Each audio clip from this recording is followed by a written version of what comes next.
सुप्रभात, good morning. आप सभी कैसे हैं? कल हम आपको काव्य खंड का पहला पाठ गुरु नानक के द्वारा रचित पहला पद जो था उसको हम आपको बताए थे। गुरु नानक के बारे में अष्टमित प्रश्न भी लिखवाए थे। आज हम पाठ की ओर चलते हैं। पाठ को हम आज देखते हैं। तो इस पाठ में दो श्लोक दिए गए हैं, पहला और दूसरा। ठीक है, तो पहला श्लोक में सबसे पहले हम जानेंगे, उसके बाद से दूसरा श्लोक जानेंगे। तो पहला श्लोक में है कि क्या कह रहे हैं गुरु नानक। प्रथम पद में सच्चे हृदय से राम नाम का जप करने की सलाह दी गई है। पहला जो पद है उसमें सच्चे हृदय से, आत्मा से राम नाम की जाप करने की सलाह दी गई है। ठीक है, एवं पूजा पाठ और कर्म कांड की कड़ी आलोचना की गई है। कहने का अर्थ ये है कि पूजा पाठ कर्म कांड को ये क्या बोलते आलोचना की गई है।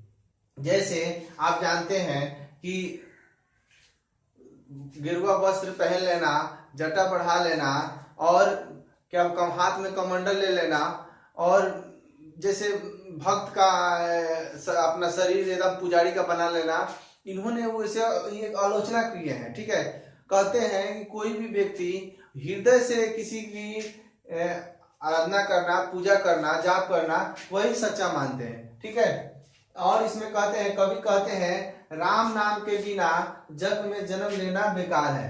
कहते हैं राम नाम के बिना इस जग में, इस संसार में व्यक्ति का जन्म लेना बेकार है। ये गुरु नानक के द्वारा कही गई है। ठीक है, जो व्यक्ति हरि नाम नहीं लेता है उसका किया गया भोजन विष के समान है। ठीक है, जो भोजन करते हैं, अगर राम नाम नहीं ले रहा है, भजन नहीं कर रहा है, कीर्तन नहीं कर रहा है, ईश्वर अल्लाह की इबादत नहीं कर रहा है, उसका जो भोजन किया गया है वह विष के समान है। उसकी बोली विष के समान हो जाती है। उसका जो बोली भी है, किसी से बोलता है तो वो विष के समान हो जाती है। तथा जो ईश्वर का नाम नहीं लेता है उसका जीवन निष्फल और बुद्धि भ्रमित हो जाती है।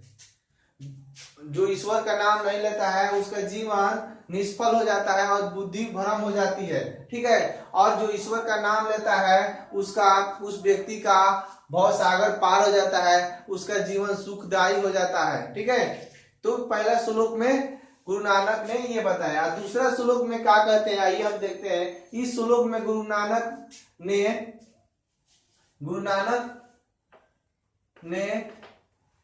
इस पद में गुरु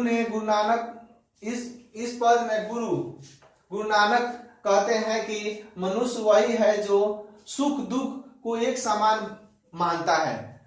दूसरा जो पद है उसमें ये कहते हैं गुरु नानक कि मनुष्य वही है जो सुख दुख दोनों को एक समान मानता है, जिसके मन में किसी का भय नहीं रहता है।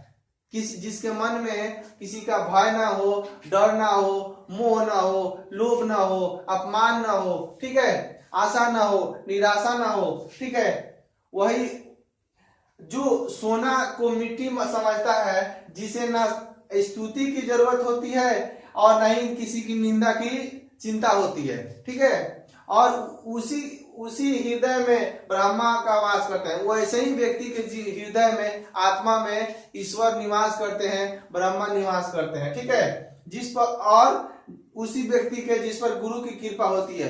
कहने का अर्थ गुरु की कृपा मतलब आपको बताए थे, जो भी क्या बोलते हैं गुरु है, चाहे गुरु अर्जुन देव, गुरु गोविंद सिंह, ये सब यहाँ पे अपने लास्ट में कहे हैं जिस पर गुरु की कृपा होती है, मतलब कि होती है। ठीक है, तो इस हम पहला पद में आज हम पढ़ लिए, जान लिए।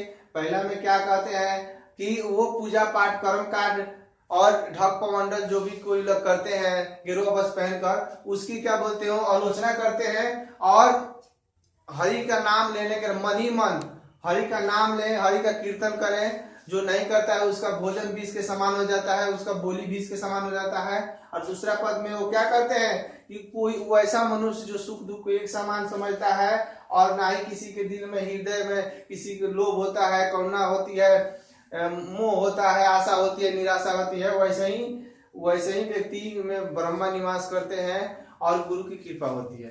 तो आज हम इतना ही जाने। इस पाठ को आप पढ़िएगा और अच्छा से समझिएगा, कोई भी दिक्कत हो आप हमसे पूछिएगा।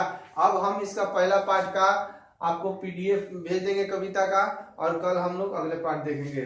और आप लोग से फिर से एक बार कहते हैं कि जिस बच्ची के पास पुस्तक नहीं है, हम ग्रुप में आपका व्हाट्सएप पीडीएफ डाल दिए हैं, वो वहां से पढ़ कर अध्ययन करेंगे।